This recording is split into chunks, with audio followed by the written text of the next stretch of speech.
정부의 5년 국정 운영 계획이 공개됐습니다. 새로운 대한민국으로 향하는 설계도가 되고 100대 국정과제 분석합니다. 문 대통령이 여야 4당 대표들을 만나 120분간 탈원전, 한미 FTA 등 현안에 대해 논의했습니다. 한국당 홍준표 대표는 불참했습니다. 물폭탄을 맞은 청주, 침수로 못 쓰게 된 가재 도구가 넘쳐나 이젠 쓰레기 처리가 문제입니다. 쓰레기 소각장엔 이렇게 침대 매트리스부터 의자까지 침수 피해를 입은 가재 도구가 산더미처럼 쌓였습니다. 수해 피해에 이어 전염병도 우려됩니다. 여자친구를 무차별적으로 때리고 이를 말리는 시민들에게 트럭을 몰아 위협한 20대가 붙잡혔습니다. 만취 상태였습니다. 데이트 폭력의 실태 보도합니다. 중앙선을 침범한 운전자가 경찰에 적발되자 강남 한복판에서 6km의 난폭 도주극을 벌였습니다.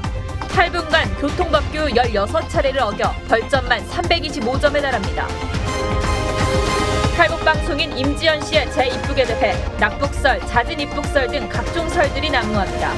무엇이 진실인지 임 씨가 거주했던 고시텔에 직접 찾아가 봤습니다. 집안뿐 아니라 계단과 옥상까지 온갖 물건을 쌓아두는 한 여성 때문에 이웃들은 악취를 호소하고 이사를 가기도 합니다. 한 10년 가까이 됐습니다. 기하고 바퀴벌레하고 냄새하고. 해결책은 없는지 추적 취재했습니다. 시청자 여러분 안녕하십니까? TV조선 종합뉴스 9의 전은책입니다. 지난 한미 정상회담 뒤에 남북 문제 운전대에 문재인 대통령이 앉았다는 말이 나왔습니다. 문재인 정부는 군사회담과 적십자 회담 등 북한의 대화를 제의했습니다. 그런데 미국 정부는 좀 부정적입니다.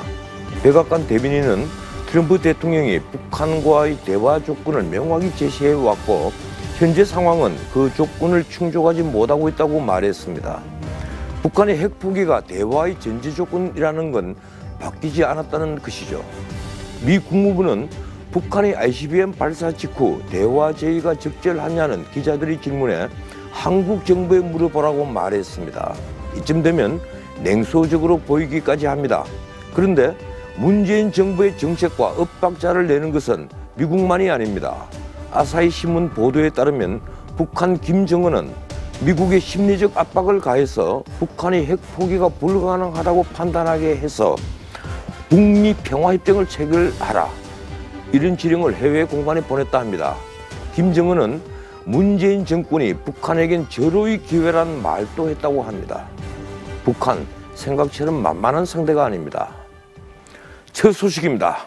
문재인 정부 로드맵이 나왔습니다. 문재인 정부 인수위 역할을 한 국정기획자문위원회가 72일간의 활동을 마치고 국정운영 5개년 계획과 100대 국정과제를 발표했습니다.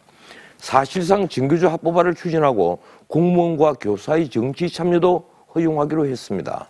홍혜윤 기자가 보도합니다. 문재인 정부 5개년 계획은 20대 전략 100대 과제에 담겼습니다. 정치적으로는 특권과 반칙을 없애는 적폐 청산, 경제적으로는 격차 해소와 공정한 기회 제공을 골자로 합니다. 촛불혁명을 통해 국민들이 염원했던 공정하고 정의로운 나라를 위해 열심히 일하겠습니다. 먼저 결사의 자유와 단결권, 단체 교섭권 보호를 담은 국제노동기구 87호와 98호 협약 비준을 추진하겠다고 했습니다.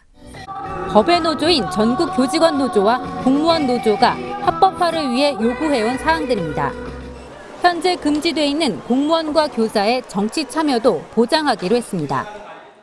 또 선거 연령을 만 19세에서 18세로 낮추고 19세인 정당 가입 연령 제한은 아예 없애기로 했습니다.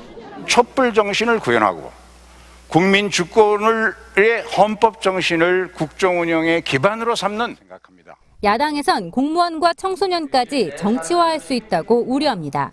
문재인 대통령은 해마다 연말에 대통령 주재 국정과제 보고회를 열고 국정 운영 중간 보고를 하겠다고 밝혔습니다. TV조선 홍혜영입니다. 국정기획위원회가 밝힌 100대 국정과제에는 문재인 대통령의 후보 시절 공약과 달라진 것들이 있습니다. 4대 비준은 아예 언급되지 않았고 전시작전권의 임기 내 전환도 조속한 전환으로 표현이 좀 바뀌었습니다. 하지만 4대강 보고는 당초 계획대로 추진합니다. 이어서 윤동빈 기자가 취재했습니다. 문재인 대통령은 후보 시절 사드 배치 국회 비준 동의를 주장했습니다. 하지만 오늘 국정운영 5개년 계획에는 사드 국회 비준이 빠졌습니다.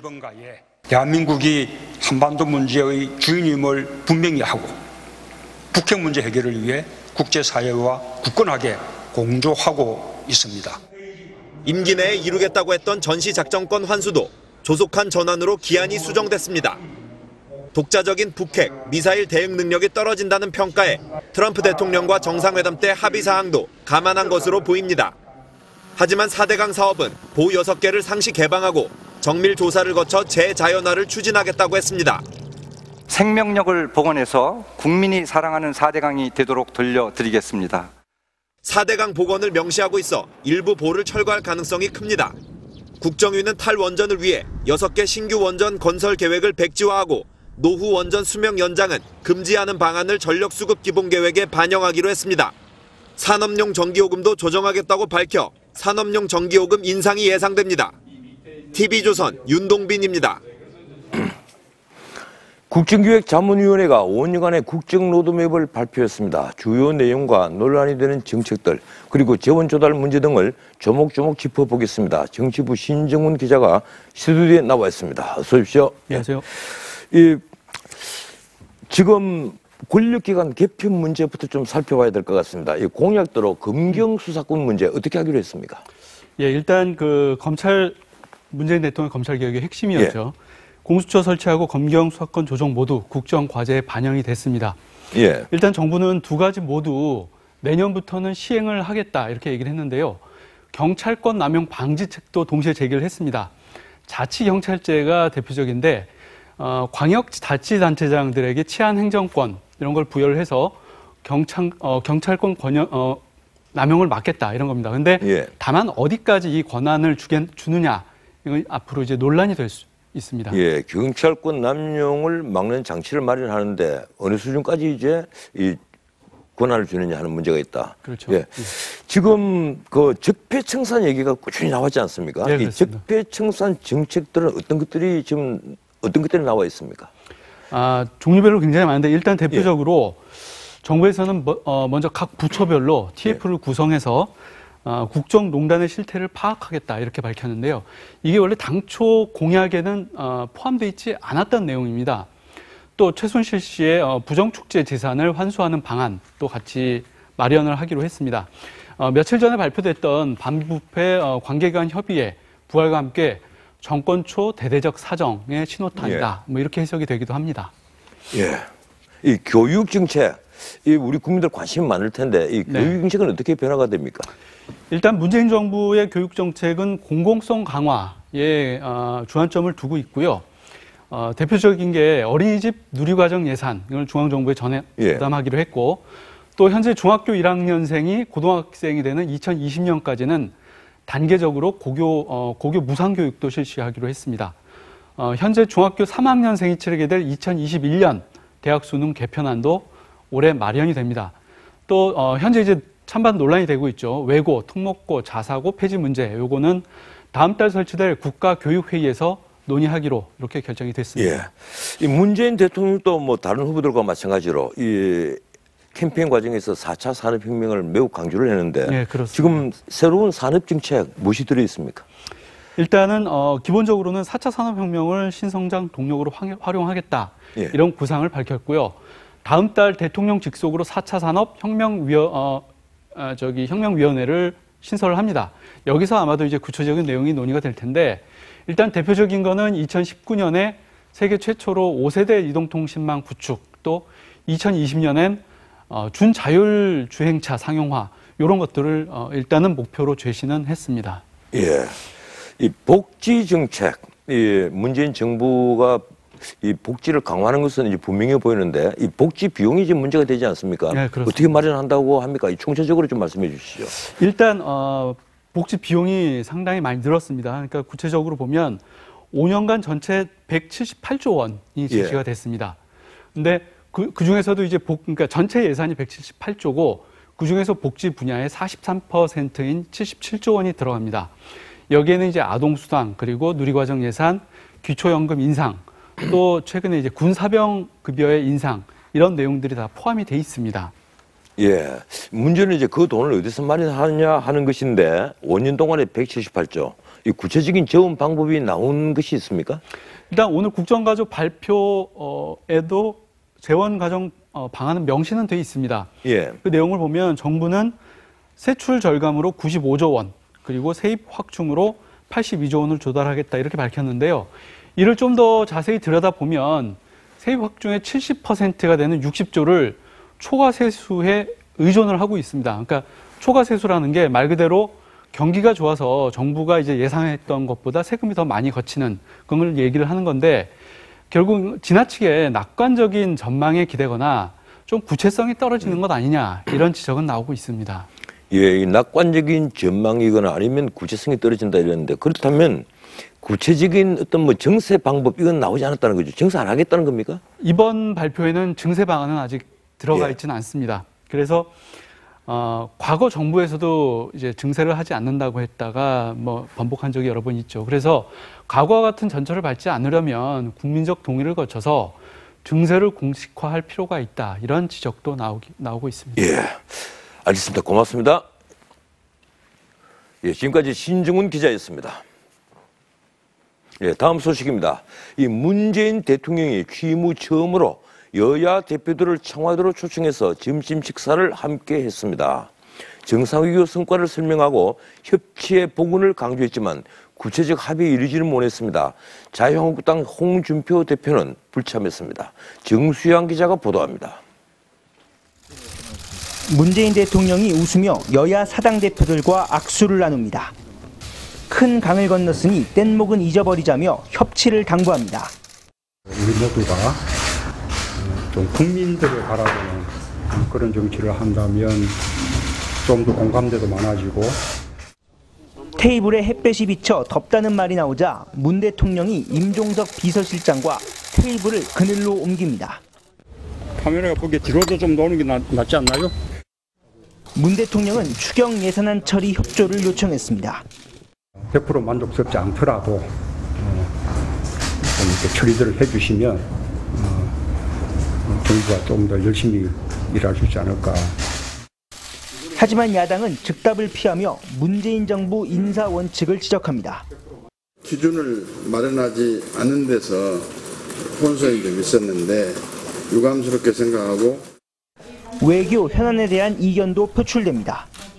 북한이 먼저 모적 행동을 한다는 그런 것이 명확히 됐을 때에만, 그런 때에 한해서 사드 문제와 관련해서 이것은 내정의 문제이다라고 말씀하심으로 인해서 사드 배치를 기정사실하는 것은 아닌가. 이해운 대표가 탁현민 청와대 행정관의 해임을 요구했지만 문 대통령은 답하지 않았습니다. 자유한국당 홍준표 대표는 회동에 참석하는 대신 청주 수해 현장을 찾았습니다. 집권하면 재협상하겠다고 했습니다. 그런데 재협상을 하는 게 아니라 재협상을 당했죠. 그랬는데 굳이 오라고 하니 배틀ner이 못 쓰겠다. TV조선 정수양입니다. 청와대에서 발견된 전 정부의 문건을 두고 벌어진 논란 아실 겁니다. 이 청와대가 추가로 발견했다는 전 정권 문서 가운데는 10년 전 청와대 문서도 포함된 것으로 드러났습니다. 청와대는 발견된 문건 발표 여부를 놓고 이틀째 오락가락했습니다. 이 여당 일각에선 문건 발표에 부정적인 목소리가 나왔고, 야당은 박수현 청와대 대변인을 고발했습니다. 최지은 기자가 단독 취재했습니다. 박근혜 정부 문건이 추가로 나온 청와대 국정상황실과 국가안보실에선 10년 전 문건도 발견된 것으로 확인됐습니다. 청와대 관계자는 전 정부뿐 아니라 거의 10년 전인 이명박 정부 초 문서까지 나왔다면서 문제되는 내용이 포함되어 있는지 확인 중이라고 했습니다. 청와대는 정무수석실 문건 중 추가 분석을 마친 1000여 건과 상황실에서 나온 500여 건 가운데 일부를 오늘 발표하려다 취소했습니다. 어제도 문건 발표를 취소했는데 야당의 반발과 일부 비판 여론을 고려한 것으로 보입니다. 청와대 관계자는 전수조사가 끝났고 안보실을 마지막으로 더 발견된 문서는 없다고 했습니다. 일각에선 문건 일부가 오래전부터 청와대에서 근무해온 한 직원의 캐비넷에서 나왔다는 이야기도 나옵니다. 더불어민주당 우상호 전 원내대표는 청와대가 전 정권 자료를 여론몰이식으로 공개할 필요는 없다고 했습니다. 그 정권이 운영했던 문제들을 좀 극복하는 데 활용하는 것이 더 바람직하다. 그걸 가지고 그렇게 호들갑할 필요는 없다고 생각하고 있습니다. 자유한국당은 박수현 청와대 대변인 등을 공무상 비밀 누설과 대통령 기록물관리법 위반으로 고발했습니다. TV조선 최지원입니다. 반부패 관계기관 협의회에 검찰총장도 참석하도록 하자. 이 검찰이 부글부글 끓고 있습니다. 정치검찰을 없애려고 검찰개혁을 한다면서 마치 검찰을 청와대의 하부 조직처럼 만드는 모양새가 아니냐 하는 불만입니다. 장민성 기자가 보도합니다. 적폐와 부정부패 청산을 위한 조치도 시작했습니다. 대통령 주재 반부패 관계기관 협의회를 다시 가동하고 대통령이 주재하는 반부패 관계기관 협의회에는 국정원장, 국세청장, 경찰청장 등 사정 권력 기관장과 함께 검찰총장도 참석합니다. 검찰총장이 청와대에 간다는 사실에 검찰 불만이 들끓고 있습니다. 한 지검 검사는 검찰을 청와대 부속 직원으로 쓰겠다는 것이냐라고 말했습니다. 다른 검사는 청와대가 너무 일방적으로 밀어붙인다고 걱정했습니다. 대검 관계자는 하명수사 조직처럼 비춰지면 청와대에도 검찰에도 도움이 안 된다고 지적했습니다. 하지만 내부 게시판에 글을 쓰는 등 공개적인 비판은 없습니다. 야권은 공개 비판에 나섰습니다. 부패 청산을 명분 삼아서 정치 보복과 야당 길들이기 또 코드 사정을 해나가는 것이 아니냐 하는. 청와대는 반부패 협의회가 개별 사건에 대한 감사나 수사를 하는 게 아니라 제도 개선을 하려는 것이라고 선을 그었습니다. TV조선 장민성입니다.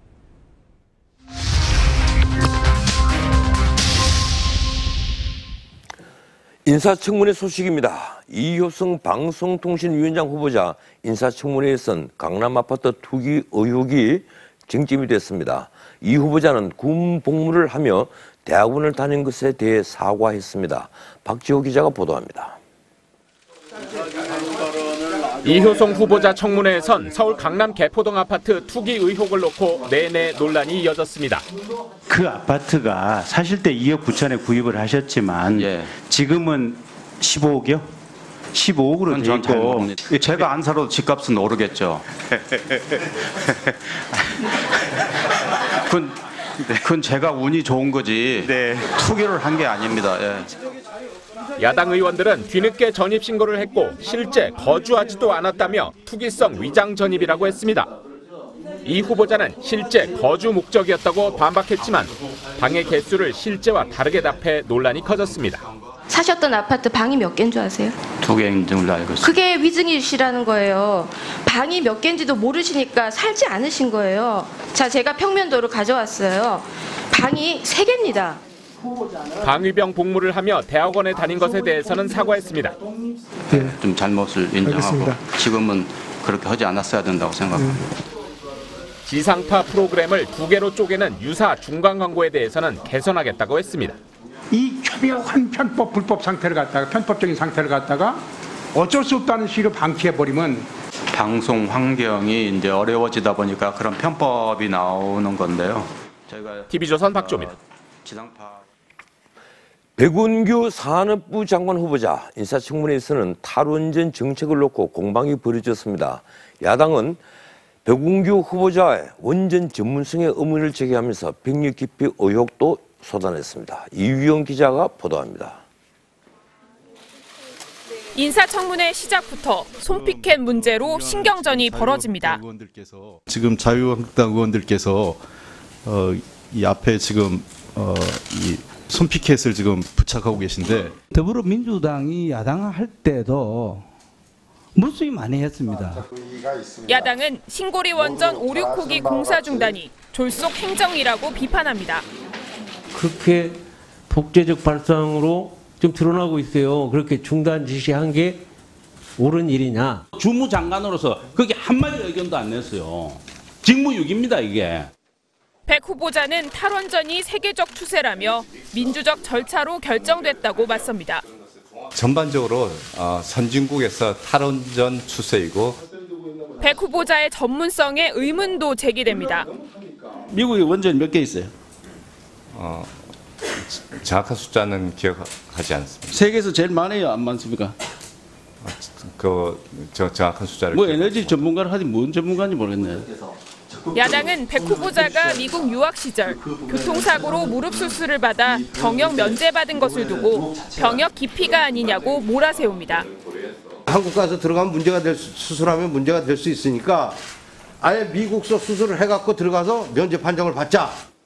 백운규 후보자는 당시 일상생활을 못할 정도였다며 사과했습니다. 신성한 병역 업무를 제가 하지 못한 것에 대해서 항상 평생을 살면서 마음속으로 국민들께 송구스럽게 생각하고 있습니다. TV조선 이유경입니다.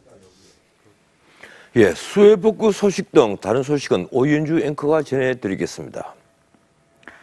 네, 수해 복구 작업이 한창인 청주는 이제 쓰레기가 걱정입니다. 물에 젖은 온갖 가재 도구들이 넘쳐나는데 이 쓰레기가 썩으면서 전염병도 우려됩니다. 성민혁 기자입니다.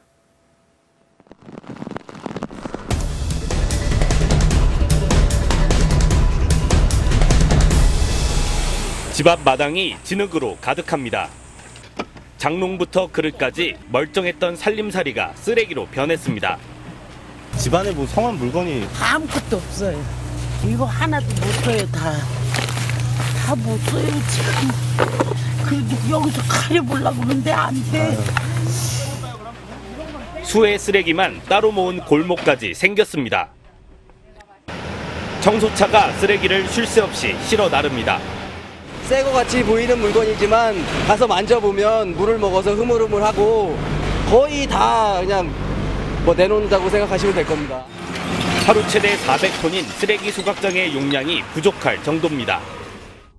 이곳 소각장엔 수해 쓰레기가 하루에 1000톤씩 밀려듭니다. 평소 반입량보다 3배 정도 많아졌습니다. 쓰레기를 임시 저장할 창고까지 만들었습니다. 그걸 다 처리는 못해하는 실정이에요. 그래서 이제 거의 대부분은 좀 이제 매립장 위쪽에 지금 적치를 하고 있고. 젖은 쓰레기가 쌓이면서 전염병도 우려됩니다. 모기가 그렇게 많어. 어제 앉아서 저걸 쉬는데 모기가 어떻게 달라드는지 아들 막내 아들 막 갈고 가지고서 몰라 뭐가 빨간빨간하게 막 피부에 솟더라고요. 방역 차량 48대가 새벽부터 밤까지 소독합니다. 오늘 새벽 4시 반서부터 나왔어요. 비 오고 그러면 이제 병충 뭐 이런 것 때문에. 청주시는 처리 용량을 넘은 수해 쓰레기를 민간 소각업체에 위탁할 계획입니다.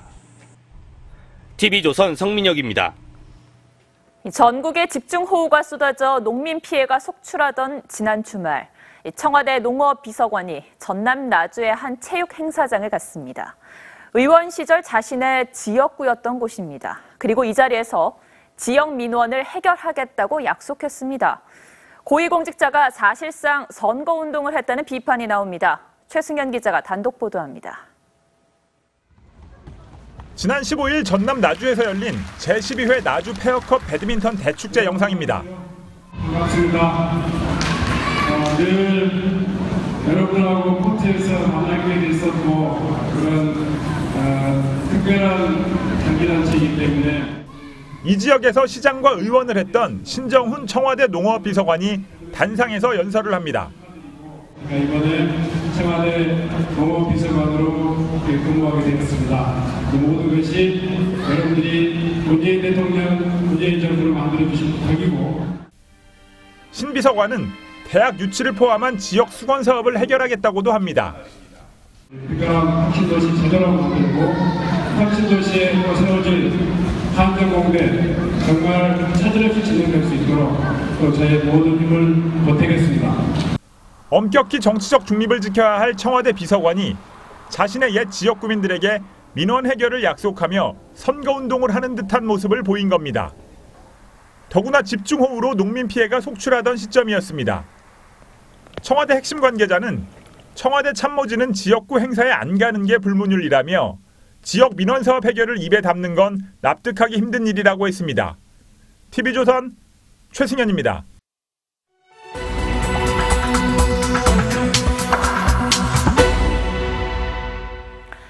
여자친구를 무차별적으로 폭행한 20대가 붙잡혔습니다. 심지어 이를 말리던 시민들을 향해 트럭을 몰아 돌진하기도 했습니다. 구민성 기자입니다.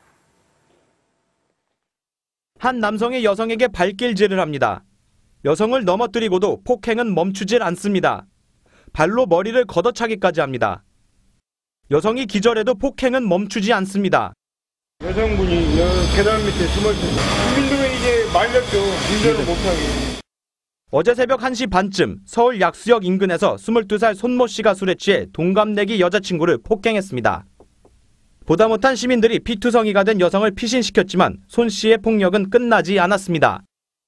손 씨는 이후 트럭을 몰고 여성을 향해 돌진했습니다. 이 좁은 골목을 빠른 속도로 통과한 뒤 펜스와 부딪혔습니다. 혈중 알코올 농도 0.165%의 만취 상태였습니다. 달아났던 손 씨는 10분 만에 택시를 타고 돌아와 현장에 있던 경찰에게 자수했습니다. 손 씨는 여자친구와 1년 넘게 교제해오면서 자주 다퉜던 것으로 알려졌습니다. 여자친구와 같이 동갑이다 보니까 여자친구가 이제 말을 함부로 했으니까요. 언어가 많이 거슬려가지고. 경찰은 손 씨를 상해와 음주운전 등의 혐의로 구속했습니다. 여자친구를 때려도 괜찮다고 생각하셨습니까? TV조선 구민성입니다. 이 같은 데이트 폭력은 연인 간에 있을 수 있는 사랑 싸움이 아니라 분명한 범죄 행위입니다. 한 해에 50명이 넘게 목숨을 잃을 정도로 심각한 수준인데요. 그 실태를 조덕현 기자가 보도합니다. 여성의 얼굴에 빙초산을 뿌리고 차를 몰아 음식점으로 돌진합니다. 대로변에서 흉기를 아무렇지 않게 휘두르는가 하면 사다리차까지 불러 집에 쳐들어갑니다. 모두 이별 통보에 화난 연인이 저지른 데이트 폭력입니다. 남자는 헤어지면 안 되는데 여자는 헤어지자고 하니까 남자가 화가 나는 거지. 최근 5년 동안 데이트 폭력으로 목숨을 잃은 사람은 296명입니다. 매년 50명 수준입니다. 연인을 소유물로 여기는 엇나간 집착이 데이트 폭력을 부릅니다. 여성들을 하나의 인격체로 보기보다는 자기가 마음대로 조종하고 통제할 수 있는 그런 물건으로 생각하는 그런 잘못된 생각이 깔려. 데이트 폭력을 사랑 싸움쯤으로 치부하고 쉽게 용서하는 관행 역시 악순환을 부릅니다. 19대 국회 때 데이트 폭력 방지 법안이 발의됐지만 제대로 심의도 거치지 못한 채 임기 만료와 함께 폐기됐습니다.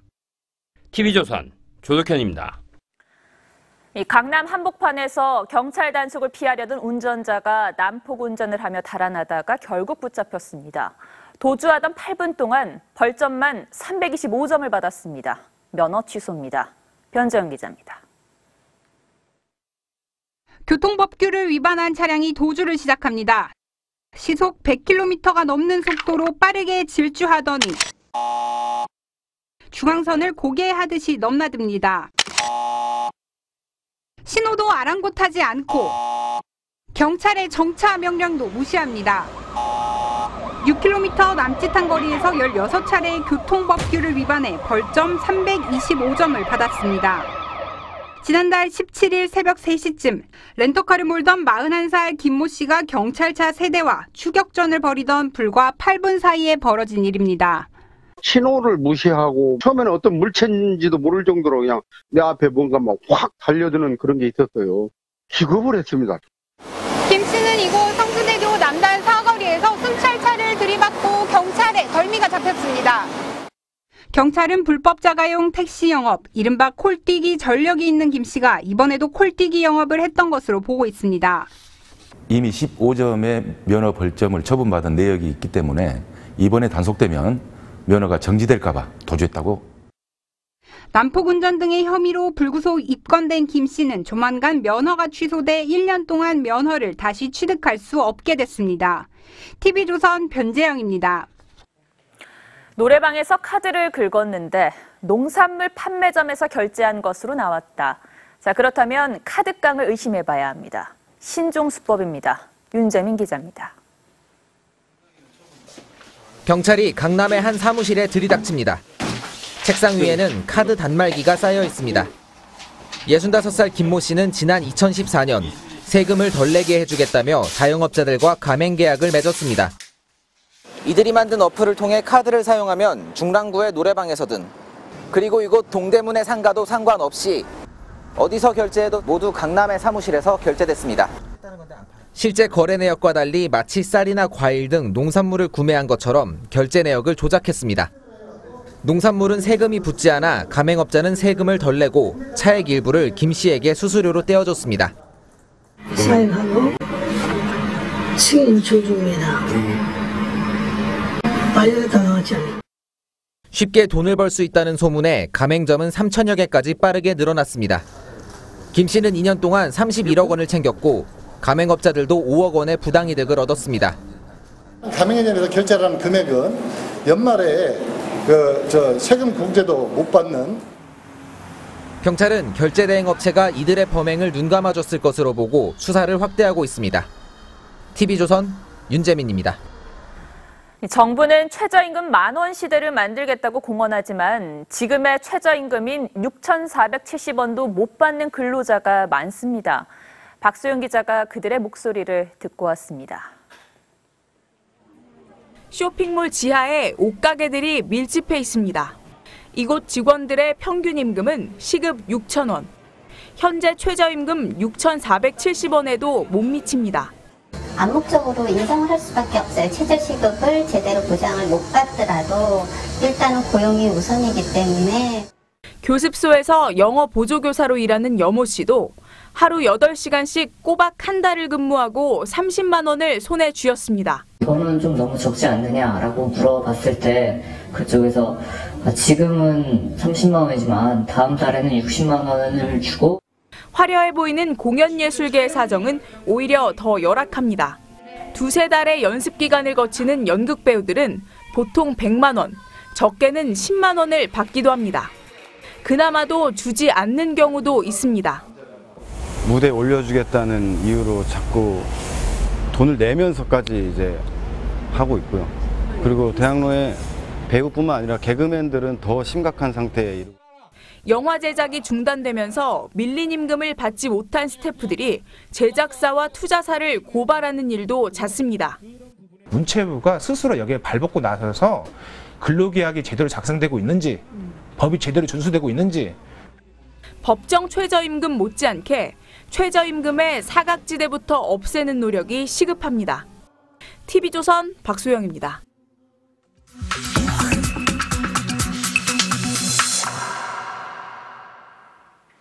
예, 오늘 추적 취재 참 재밌는 내용입니다. 스튜디오에 박승재 기자 나와 있습니다. 어서 오세요. 예. 이 집안에 온갖 물건을 두고 있는 이웃 한 명 때문에 이 주민들이 고통을 호소하고 있다면서요. 그렇습니다. 요새 날도 덥고 비도 많이 오지 않습니까? 이 악취는 물론이고요. 이 벌레 때문에 살 수가 없다는 건데요. 여기다가 이 개까지 여러 마리 키우고 있어서 이 소음 피해도 심하다고 합니다. 만약 이런 이웃을 두고 있다면 여러분들은 어떠시겠습니까? 춘천의 한 주택입니다. 집 마당이 항아리부터 이불, 바구니 등 온갖 물건들로 가득합니다.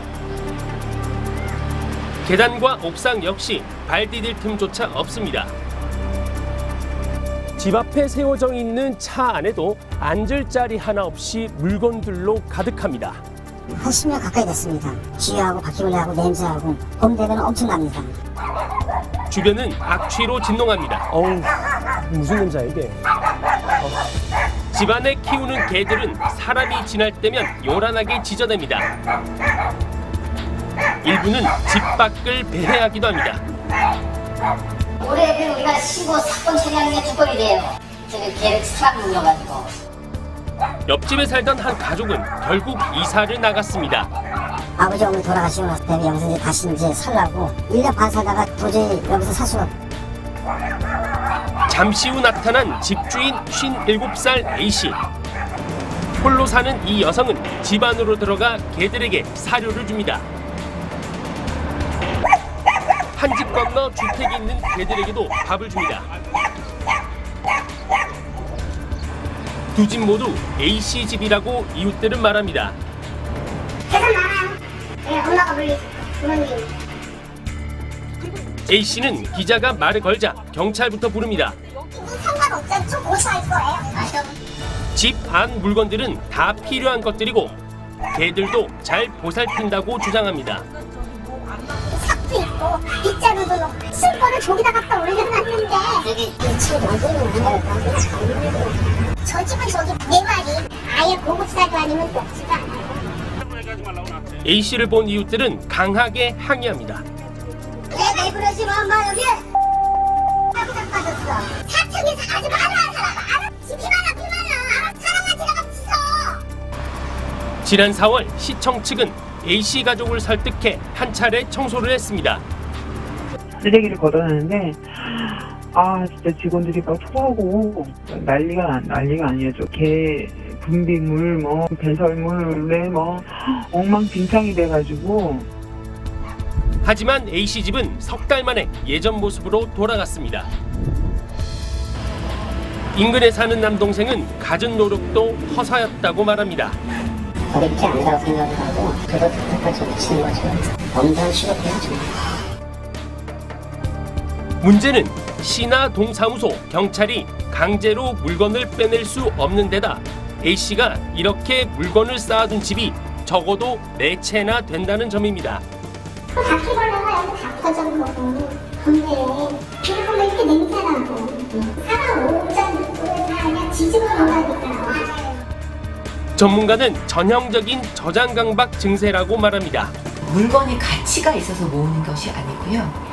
그 물건을 모으는 행위에 중독이 되어 있는 거예요. 부모가 하는 것을 개인적으로 학습한 경우도 있고요. 어떤 유전적인 성향도 동반됩니다. 예, 집이 4채라니 부자는 부자군요. 그런데 이웃 주민들이 못 견디는 걸로 이 방송용으로 좀 적합하지 못하지만 거의 미칠 지경일 텐데 이게 피해 구제 방법이 없는 겁니까?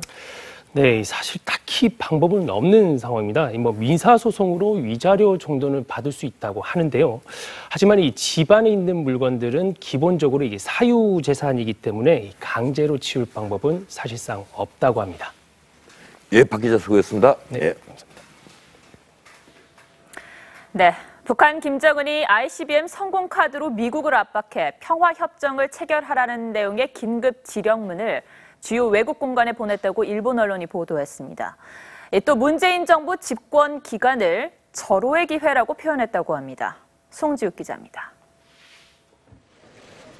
미국과 담판을 지으라. 지난 7일에서 8일 독일에서 주요 20개국 정상회의가 열리던 기간 북한 김정은이 이런 내용의 긴급 지령문을 전 세계 제외 공간에 내려보냈다고 일본 아사히 신문이 오늘 보도했습니다. 김정은은 지령문에서 북한 ICBM급 대륙간 탄도미사일 화성 14의 발사 성공을 앞세워 미국에 심리적 압박을 가하라고 지시했다고 아사히는 보도했습니다. 미국으로 하여금 북한의 핵개발 포기는 불가능하다는 판단을 내리도록 만들어 대북 대화에 임하게 하라고 명령했다는 겁니다. 한국의 현 정부를 전술적으로 활용하려는 시각도 드러냈습니다. 지령문은 문재인 정권이 계속되는 기간이 북한에게 절호의 기회이며 호전 세력이 소란을 피우기 전에 통일 과업을 반드시 실현해야 한다는 내용도 담고 있었다고 아사히는 전했습니다. 또 지령문은 북한과 미국 간의 평화협정 체결을 실현하라는 등 직접적이고 구체적인 지시사항도 포함한 것으로 알려졌습니다. 이에 따라 북한은 앞으로 국제사회의 강도 높은 제재에도 핵과 미사일 개발 의지를 꺾지 않은 채 미국과 직접 담판 등을 통해 새로운 국면 조성에 주력할 것이란 전망이 나옵니다. TV조선 송지욱입니다.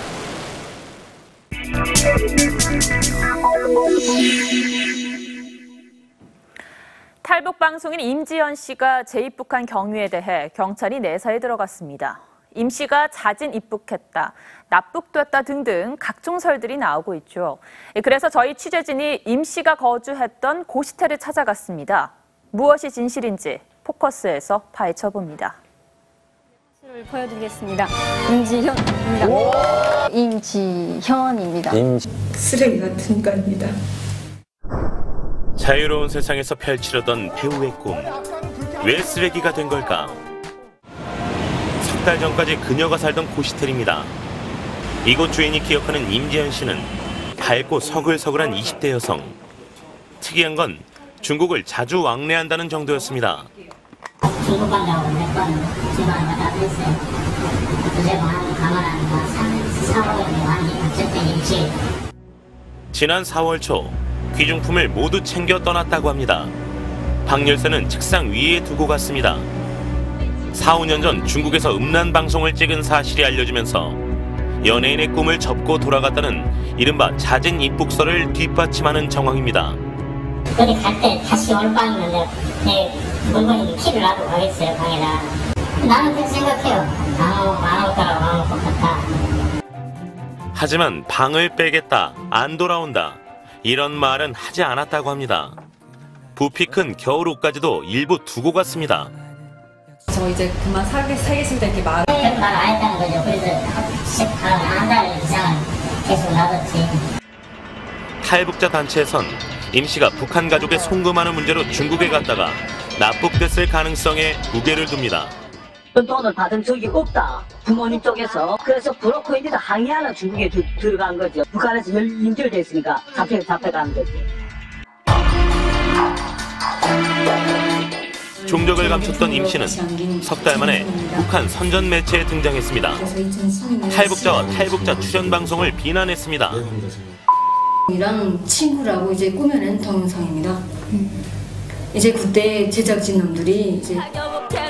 하지만 사실 A 씨를 제작진에게 데려온 장본인이 바로 임지현 씨였습니다. A 씨 역시 임 씨와 친한 사이가 맞다고 합니다. 거기 나가서 말한 거 다 맞고요. 이제 태국에서부터 알게 된 거 다 사실이고요. 탈북자 입을 빌려 한국을 비방하는 건 북한 정권이 흔히 쓰는 수법입니다. 조국을 배반한 쓰레기는 거기 가서도 쓰레기 취급을 받으면서. 북한 사회의 실상을 알려주는 탈북 방송인은 특히나 북한 정권에겐 눈엣가시였겠죠.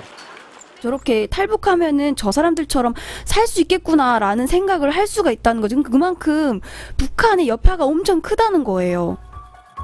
한국을 비방하는 임지현 씨의 말은 실제로는 살려달라는 절규일지도 모릅니다. 뉴스9 포커스였습니다. 대만 의회에서 의원들이 예산을 논의하다 집단 난투극을 벌였습니다. 우리도 국회에서 망치와 최루탄이 날아다니던 때가 있었지요. 고서정 기자입니다.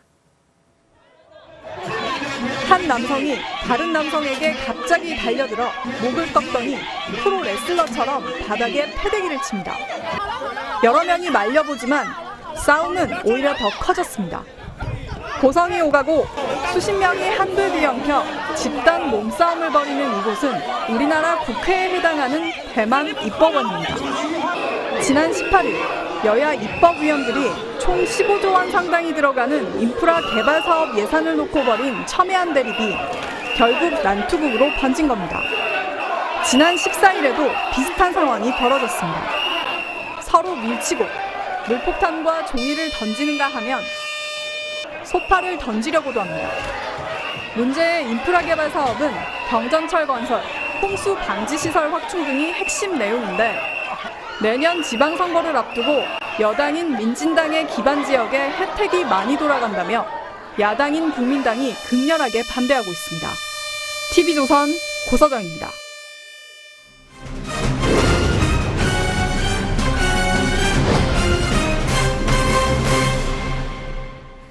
신재생에너지 정책 관련된 뉴스 하나 전해드리겠습니다. 이 30년 전부터 탈원전 정책을 해온 독일은 신재생에너지 비율이 전체 전력 생산량의 무려 30%를 차지합니다.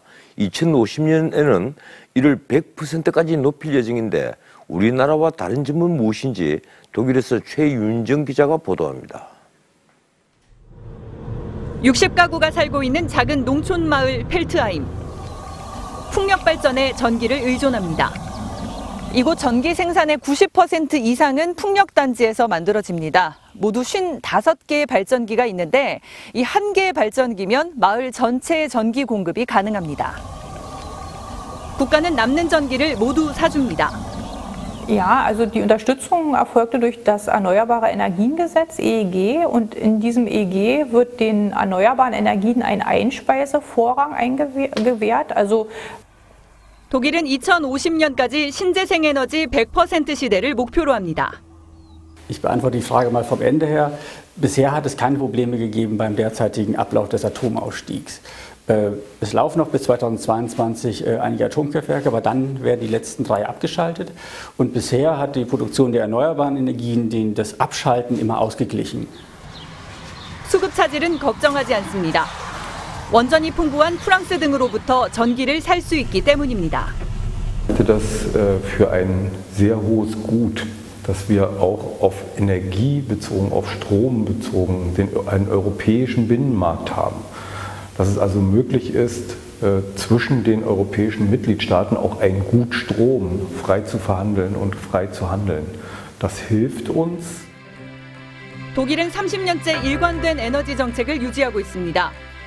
에너지 문제에 큰 갈등이 없는 이유입니다. 그래서 갑작스레 탈원전을 밝힌 우리나라를 걱정합니다. Man muss also dafür Sorge tragen, dass Speicherkapazitäten da sind. Man muss dafür Sorge tragen, dass die Netze entsprechend ausgebaut sind. Ich kenne das Energieversorgungssystem in Korea nicht genug, um mir ein Urteil bilden zu können, ob dieser Zeitraum zu kurz oder zu lang ist. 100년지기 에너지 정책의 필요성이 더욱 대두되고 있습니다. 독일 베를린에서 TV조선 최윤정입니다. 돼지 각막을 이식받은 원숭이가 200일 넘게 안양만으로 정상적인 상태를 유지한 첫 사례가 나왔습니다. 사람이 돼지 각막을 안전하게 이식받는 날도 멀지 않았다는 기대감이 높아지고 있습니다. 유아람 기자가 보도합니다. 바나나를 움켜쥐는 원숭이의 모습이 여느 원숭이와 다르지 않습니다. 지난해 이종 이식용 돼지인 미드미에게서 각막을 이식받았는데 거부 반응 없이 234일 동안 정상 상태를 유지했습니다. 이에 앞서 이종 이식용 돼지 진호의 각막을 이식했을 땐 90일 동안 정상 기능이 유지됐는데 3배 가까이 늘어난 겁니다.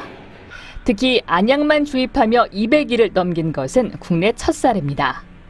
이번 경우는 사람 환자에게 쓰는 것과 똑같은 면역제를 썼는데도 200일 넘게 한 6개월 정도 살았거든요. 생존했거든요. 안구이식 대기자가 2,000명에 육박해 향후 돼지 각막이 대안이 될 수 있다는 기대가 커지고 있습니다. 각막 중에서도 이상이 있는 부분만 골라 이식해 거부 반응을 최소화하는 방식입니다. 일단 임상실험까지 신중히 단계를 밟아 나가자는 분위기입니다. 전임상 영장류 이식에 있어 확실한 안정성과 효능을 검증하고 이후에 임상시험에 들어가는 것이 바람직할 것으로. 연말엔 거부 반응 억제 유전자를 추가한 돼지 사랑이를 통해 이종 각막 이식을 재시도합니다. TV조선 유아름입니다. 데프리카라는 말이 나올 정도로 우리나라에서 가장 더운 곳 대구에서 무더위를 날릴 치맥축제가 열리고 있습니다. 이 뜨거운 여름밤을 보내고 있는 그 현장에 한번 가볼까요? 취재기자 연결합니다. 자, 이심철 기자, 지금도 많이 덥습니까? 네, 대구는 밤 9시 40분을 조금 넘었지만 여전히 28도를 훌쩍 넘고 있습니다. 가만히 있어도 땀이 흐르지만 이렇게 시원한 맥주와 치킨을 먹으며 더위를 잊는 것도 색다른 여름 추억이 됩니다. 대구 치맥 페스티벌이 오늘 막을 올렸습니다. 대구시는 올해 120만 명이 축제장을 찾을 것으로 예상하고 있습니다. 치킨 43만 마리와 맥주 30만 리터를 준비했습니다. 지난 2013년 축제를 시작한 뒤 가장 큰 규모입니다. 경품이나 선착순 이벤트로 공짜로 치킨을 맛볼 수도 있습니다. 친구들이랑 같이 재밌게 할 수 있어서 신나는 것 같아요. 사랑해, 코끼리. 올해는 외국인 관광객을 위해 통역 서비스도 마련했습니다. 미국과 인도 주황대사도 초청했습니다. 수제 맥주를 포함해 14개 세계 맥주 브랜드도 선을 보입니다. 대구 치맥 페스티벌은 주말인 23일까지 매일 오후 5시부터 밤 10시까지 열립니다. 지금까지 대구 두류공원에서 TV조선 이심철입니다.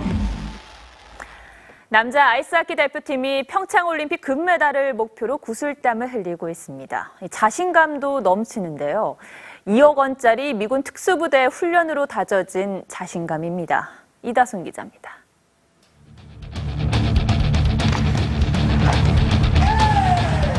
거친 몸싸움이 펼쳐지는 태릉 선수촌 빈상장.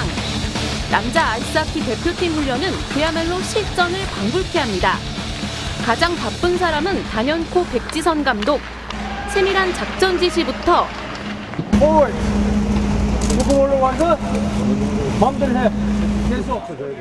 1대1 과외까지 쉴 틈이 없습니다. 훈련이 끝나도 선수들과의 소통 하나하나 놓치지 않습니다. 부임 3년 만에 꿈의 1부 리그 입성이라는 기적을 일군 만큼 200여일 앞으로 다가온 평창 올림픽에 대한 자신감도 대단합니다. My expectation is gold. Absolutely. But I know we've worked extremely hard to prepare to win every game that we play. 특히 지난 3년간 받은 체력 훈련이 대표팀 자신감의 원천입니다. 미군 특수부대의 훈련 프로그램으로 가격만 2억 원짜리입니다. 스티븐 제라드, 박찬호 등 슈퍼스타들이 받았다고 해서 유명세를 탔습니다. 그 정도의 그런 명성이 있으면 분명히 좋은 효과가 있었을 거라고 생각하는데요. 막상 와서 해보니까요. 너무너무 좋고요. 한껏 자신감이 차오른 대표팀은 평창올림픽까지 평가전을 무려 25번이나 잡았습니다. 남자 아이스하키 대표팀은 다음 주 러시아로 전지훈련을 떠나 평창올림픽을 대비한 마지막 점검에 들어갑니다. TV조선 이다솜입니다.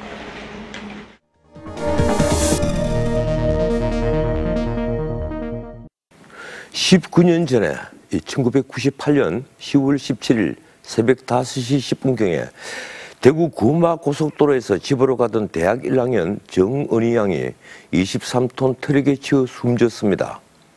정 양이 입고 있던 속옷은 사고 장소 인근에서 뒤늦게 발견됐습니다. 경찰은 단순 교통사고로 처리했지만 아버지 정현조 씨는 딸의 죽음이 억울하다고 재수사를 수없이 진정했습니다. 그 집념으로 15년 뒤인 2013년 검찰은 재수사에 착수합니다. 정양의 속옷에 묻어있던 정액에서 찾은 DNA로 2011년 여고생 성매매 혐의로 입건됐던 스리랑카인 K씨를 체포합니다. 검찰이 내린 결론은 이렇습니다. 정은희 양은 K씨 등 스리랑카인 3명에게 성폭행 당한 뒤에 고속도로 가드레일을 넘어 도망치다가 트럭에 치여 숨졌다. 이 검찰은 K씨를 정양의 학생증과 책을 빼앗았다며 공소시효 15년인 특수강도 강간으로 법정에 세웠습니다.